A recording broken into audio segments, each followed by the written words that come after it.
Wondering how to fight fair with your significant other when you passionately disagree? Well, stay tuned because I'm going to tell you what to do and not to do.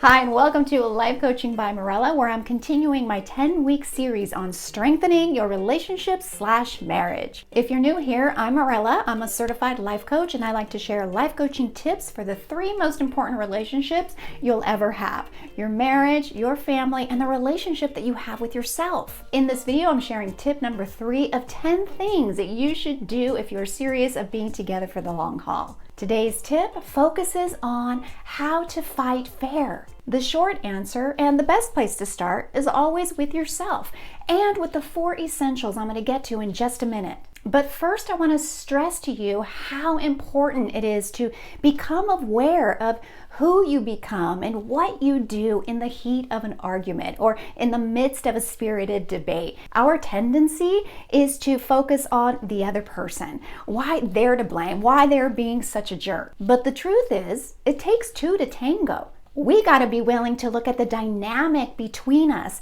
It's not 100% them or 100% us. We got to be willing to ask ourselves, is there something I might be doing to trigger the other person or to bring out the jerk in them? What might be possible if we took a moment to examine ourselves, how we're showing up to the conversation? Have you ever thought what you might be contributing to the fighting dynamic? We all have this need to feel right, to feel morally superior. We say things like, if only they could see it my way, if they would just do what I tell them to do. Well, you know what? That's what they're thinking too. It's always easy to justify our ideas and our actions, but they're doing exactly the same thing. And when that happens, when you've got both parties, both people digging in their heels, becoming passionate about their point of view, asserting themselves, then we've naturally pit ourselves against the other person. So now what? Here's what. Let's start with understanding the 4 things that you naturally take with you into every conversation. And those are your strengths,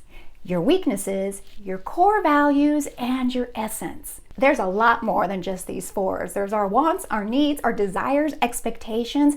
But for the purposes of this video, we're going to focus on the top 4. First, let's talk about our strengths. Let's spend some time highlighting what we do right, what we do really well. Let's honor and appreciate all the good and wonderful things we bring to the table. So what are 3 good things that you do or you are naturally when you're at your best, when things are going well? These are the things I consider your gifts. You're good at them, they come easily, and this is what people admire about you. Some examples are that you're loving and you're kind, you're patient, you're a good listener, you're an encourager. You might be very gentle in your approach, or you come with some levity, you see the humor in things. There's a million things. So write it down or just make a mental note. This is who you are at your best. And now that we've acknowledged our wonderful qualities, the things that come so easily to us, now it's time to consider, these are the things that don't come as easily to us. These are the things that I'm just not so good at. And these are what we call our weaknesses. So who do you become under stress? And better yet, who does your significant other say you become when you're under stress? Ouch, that really hurts. Look, there's no need to take any of this personally. The idea here is to become radically honest with yourself, be objective, become self-aware. Because when you know who you become and what you become like, then you can choose to do something about it. Let me just say that recognizing our weaknesses is not a weakness. It's actually one of the most powerful things that we could do. We should all be so lucky to be able to acknowledge our strengths and acknowledge our weaknesses. We should be able to say, yes, I need work in these areas, and I'm always going to need work, and that's why I need you, my beloved, my significant other. That's why we have each other, so we can make ourselves better. Now that's a beautiful place to be. So what are 3 things that you maybe don't do so well? Are you defensive and loud? Do you just stop listening? Are you dismissing? Do you make him wrong and you're right? Do you storm out of the room? Do you give him the silent treatment?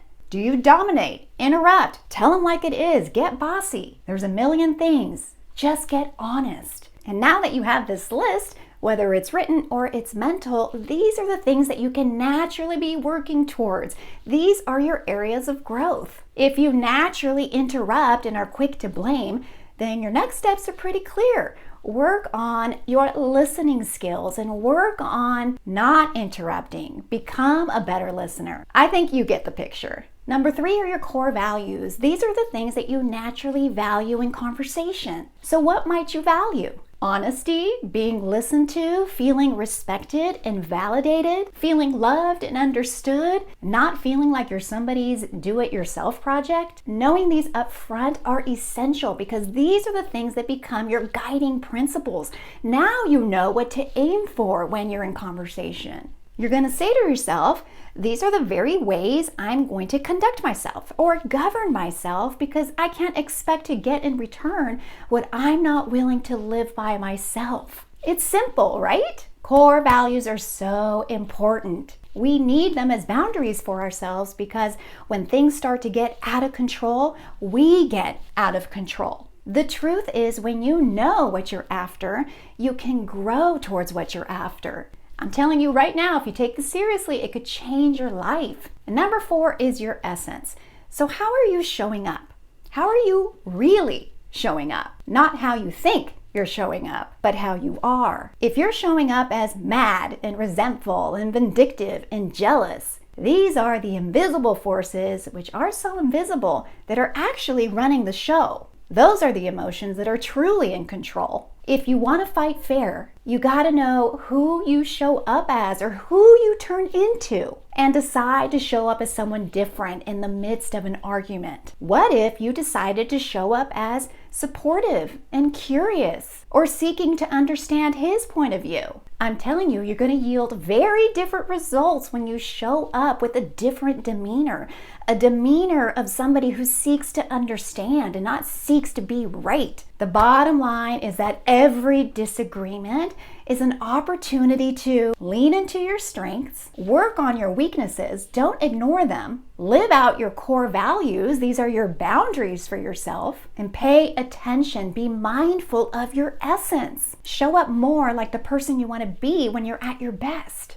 The next time you find yourself in a fight with your significant other, what if you asked yourself this question? What if this was happening to help further develop my character? For me to step into my strength and work on my weaknesses and stand up for my core values and understand my essence. Growing old together isn't just simply about aging in chronological years. Growing old together is also about personal growth, individual growth, as well as growing in your partnership and how you relate to each other in a partnership as a team. So that's it, my friends. I hope you found today's video helpful to you. I strongly encourage you to keep those 4 things in mind. Give more of your strengths, grow in your weaker areas, stay true to your values, and doing all these 3 things will naturally change your essence. And because you're changing your essence, you're changing who you show up as, and it will naturally yield different results. I would love to know if any of this resonated with you.